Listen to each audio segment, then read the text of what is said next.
Assalamualaikum warahmatullahi wabarakatuh. Kembali lagi bersama saya Ferry di channel YouTube Papa Kefatir Nurseri. Berikut akan saya tunjukkan atau saya kasih tahu faktor-faktor apa saja yang bisa menyebabkan gagal panen pada anggur atau pada pohon anggur. Dan faktor-faktor ini pasti selalu kita temui ya, atau saya temui selama 5 tahun ini saya tanam anggur. Mudah-mudahan buat teman-teman yang baru mulai tanam anggur ini bisa bermanfaat ya. Hal-hal ini yang biasa terjadi, yang biasa membuat anggur itu jadi gagal panen ya, teman-teman. Mudah-mudahan video kali ini bisa bermanfaat, terutama buat teman-teman yang baru mulai tanam anggur. Yang pertama, biasanya faktor untuk bagaimana pohon anggur kita itu gagal panen ya jelas ya. Ini karena faktor terkena hama dan jamur untuk ininya, untuk buah anggurnya. Makanya untuk perawatan buah anggur itu sangat penting sekali teman-teman ya. Jadi yang namanya perawatan itu kita bisa lakukan. Kalau dari fase brokoli itu juga penyemprotan insek dan fungi tetap dilakukan, tapi dosisnya kecil. Tapi kalau bunga mekar itu tidak dilakukan penyemprotan. Kemudian kalau ibaratnya ini, kalau sudah besar berinya sampai menjelang panen ya tetap kita harus rajin melakukan penyemprotan insektisida dan juga fungisida. Karena kalau ibaratnya anggur kita itu kena hama, kena jamur ya pasti gagal panen ya. Udah dipastikan, apalagi kenanya itu embun tepung nih. Ini juga kemarin kena embun tepung nih. Tapi dengan penyemprotan yang intens, ya alhamdulillah embun tepungnya nggak terlalu membuat gagal panen. Karena memang nih lihat ciri-ciri daripada ini jamurnya udah kering ya. Ini menandakan jamurnya memang sudah teratasi dengan baik. Makanya jadi bisa sampai besar seperti ini ya. Itu terutama itu tuh. Penyebabnya karena jamur embun tepung itu bentuknya seperti gula halus ya, seperti tepung, menempel pada buah, pada daun, dan pada tangkai ya, itu pokoknya. Nah selanjutnya ya hama, itu jelas ya, hama itu kan macam-macam, hama kutu putih dan hama apa aja, pokoknya dicek aja kena hama apa gitu ya, harus segera ditangani. Yang kedua ya, tentang yang menjadikan gagal panen sih biasanya karena ini apa, karena intensitas hujan yang tinggi, terutama anggur-anggur yang tanpa naungan. Biasanya ini kalau intensitas hujannya tinggi ya otomatis jadi medianya terlalu banyak air, terus kemudian buah-buah anggurnya juga banyak yang pecah ya. Biasanya seperti itu ya. Kontrolnya susah ya. Itu kalau kita bicara tanam anggur tanpa naungan, karena saya dulu pernah juga. Tapi banyak juga kok daerah-daerah di Indonesia ini yang apa namanya hujannya ini jarang ya, terutama mungkin daerah-daerah pesisir gitu ya. Itu juga menurut saya tetap bagus. Makanya mereka itu walaupun tanpa naungan ini bisa bagus ya, buahnya bisa sampai panen mantep tuh. Kalau tempat saya kayaknya nggak bisa karena di sini intensitas hujannya tinggi, daerah perbukitan ya.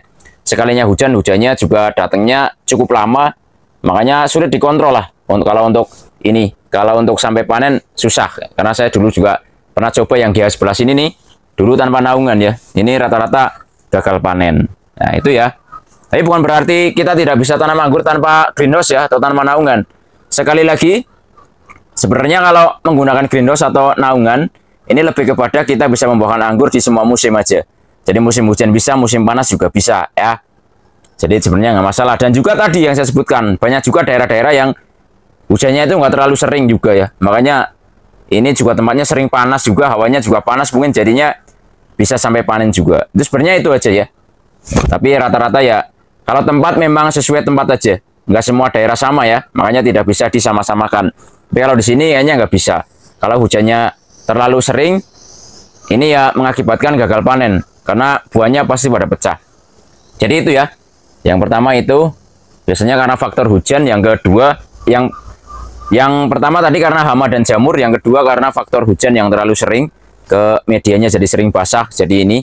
Kemudian yang ketiga ya, ini biasanya terjadi ini apa ya, ibaratnya teman-teman tidak melakukan yang namanya penjarangan beri ya, atau berinya itu terlalu banyak dalam satu tangkai buahnya, sehingga saat mereka besar, saat buah-buahnya mulai besar ya, biasanya ini banyak yang crack atau pada pecah karena perkembangannya makin lama makin besar, kemudian tidak dikurangi buahnya ya, otomatis nanti kan semakin rapat dan juga banyak yang pecah. Itu juga menjadi faktor menjadi gagal panen, biasanya seperti itu. Kemudian faktor berikutnya, ini adalah faktor yang tidak bisa kita cegah. Kenapa? Ini adalah faktor biasanya karena kulitnya pada burik seperti ini teman-teman ya. Burik pada buah anggur. Kalau tempat saya perhatikan, ini terjadi itu karena perubahan musim. Jadi saat panas ke hujan atau hujan ke panas, biasanya mengakibatkan berinya pada burik. Kalau sudah seperti ini ya, walaupun biasanya juga karena faktor apa namanya itu insektisida, maksudnya karena faktor hama trip ya. Tapi kalau lebih ke dominannya, kalau di sini lebih kepada perubahan musim. Kalau perubahan musimnya terjadi, baik itu dari panas ke hujan, hujan ke panas, saya nggak tahu kenapa banyak sekali anggur saya yang burik ya, walaupun sudah intens penyemprotan insektisida ya. Jadi abamectinnya udah rutin, tetap aja tidak kena trip, tapi tetap aja kadang-kadang mengakibatkan berinya burik. Karena kadang-kadang ini lebih parah daripada ini. Kalau seperti ini masih bisa, insya Allah masih bisa sampai panen juga nanti dia akan tetap besar ya, buahnya juga akan tetap bagus. Tapi kalau buriknya sudah parah, terjadi karena faktor tadi yang saya bilang perubahan musim, ya itu kadang-kadang kalau terlalu tebal ya birinya tetap pada pecah. Apalagi birinya sudah membesar, fase perubahan warna juga biasanya mengakibatkan berinya pada rusak, teman-teman nih. Ini juga sama nih, banyak ya. Pokoknya di musim ini tuh sama, banyak buriknya karena memang ini pembuahan pas di perubahan musim ya. Kemarin juga sudah sempat panas, tiba-tiba hujan lagi, berapa minggu hujan terus. Sekarang mulai panas berapa hari ya. Ya intinya seperti itulah. Makanya kalau saya bilang walaupun pakai naungan pun sama, kalau di tempat saya itu mungkin pembuahan terbaiknya ada di musim panas. Sehingga bisa menghasilkan buah dengan kualitas dan kuantitas yang terbaik ya saat musim panas ya. Kalau saat perubahan musim seperti ini ya, kalau di tempat saya belum bisa maksimal. Kadang-kadang banyak buriknya juga ya. Seperti itulah pokoknya. Ya, kemudian faktor berikutnya yang menjadikan gagal ya. Biasanya itu karena faktor kebanyakan GA3 teman-teman ya. Jadi harus hati-hati sama GA3. Kalau saya sekarang jarang sekali menggunakan GA3 karena GA3 itu satu ya, bisa juga mengakibatkan berinya bagus, bisa juga mengakibatkan kurang bagus. Kalau GA3-nya kebanyakan biasanya satu, bisa juga ini tangkainya panjang tapi pada melengkung gitu ya. Kemudian bisa mengakibatkan banyak ambrol juga ya. Banyak ambrol daripada bunganya yang mau jadi. Itu juga salah satu faktor yang mengakibatkan gagal panen ya. Ininya itu. Kemudian selanjutnya masalah penyiraman sih. Penyiramannya juga harus rajin teman-teman ya.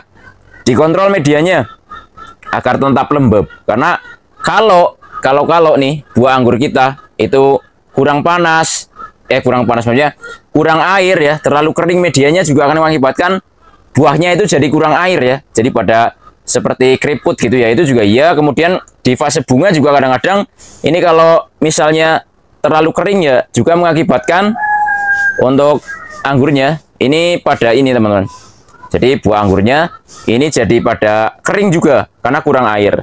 Dan juga ya kita nyiramnya ya seperlunya saja. Nyiram itu seperlunya saja, nggak perlu terlalu banyak juga. Terlalu banyak ya juga dikhawatirkan seperti tadi yang kayak seperti kena hujan itu ya. Jadi terlalu banyak air banget ya nanti mengakibatkan takutnya pada pecah juga berinya. Ya intinya itulah, penyiramannya tetap rutin. Kalau saya siram tiap hari aja, apalagi sekarang panas berapa hari ya saya siram tiap hari, tapi seperlunya aja. Jadi yang namanya pupuknya juga kita berikan ya. Pupuknya kita berikan rutin, misalnya biasanya 1 minggu sekali ya kita berikan 1 minggu sekali. Kalau biasanya pakai Abemic ya bisa tiap hari atau 2 hari sekali, yang penting rutin aja. Kalau pupuk apa aja bisa, yang penting sesuai fasenya aja. Fase pengisian buah ya kita kasih pupuk pengisian buah gitu ya. Mau membuahkan ya kita kasih pupuk membuahkan. Pertumbuhan ya kita kasih pupuk yang bisa untuk mendorong pertumbuhannya agar bagus. Kira-kira seperti itu sih ya. Jadi insya Allah dengan itu semuanya dipenuhi ya, insya Allah semuanya pasti akan bagus perkembangannya. Tapi ada satu hal lagi, kalau lagi kurang panas di sini memang pematangannya agak lama ya, makin lama. Karena nggak ada panas sama sekali, biasanya itu juga bukan menjadi faktor yang gagal panen sih enggak. Tapi biasanya kalau terlalu kurang panas, biasanya itu warnanya kurang muncul, atau biasanya yang warnanya merah apa gitu ya kurang, maksudnya keluarnya itu kurang, ya hitam ya kurang hitam gitu ya. Manisnya juga agak lama, biasanya karena faktor kurangnya sinar matahari di musim hujan ya. Tapi kalau sekarang mudah-mudahan nih kalau sampai panen seperti ini terus, insya Allah ini bagus nih. Kenapa saya bilang bagus ya? Karena memang kalau panasnya terus seperti ini, insya Allah nanti rasa manisnya juga lebih cepat keluar, warnanya juga bagus-bagus. Apalagi anggur-anggur di dataran tinggi memiliki warna yang lebih mempesona dibanding anggur-anggur yang dataran rendah. Itu banyak anggur di sini yang warnanya itu lebih menarik dibandingkan dataran rendah. Seperti halnya anggur Tran, Dixon itu kalau di sini warnanya merah ya teman-teman ya. Jadi banyak anggur yang warnanya lebih mempesona di sini. Contoh Everest nih. Everest ini kan biasanya dominannya kan warnanya seperti ini ya. Kalau udah matang dataran rendah. Tempat saya nanti warnanya jadi merah marun. Jadi lebih cantik lagi. Merah mendekati hitam gitu ya. Saya rasa itu aja sih faktor yang biasa mengakibatkan gagal panen. Ya mudah-mudahan video kali ini bisa bermanfaat. Jangan lupa like, subscribe, komen, dan share agar channel ini makin maju dan berkembang. Wassalamualaikum warahmatullahi wabarakatuh. Salam pengangguran dari saya Ferry, Purwokerto, Jawa Tengah.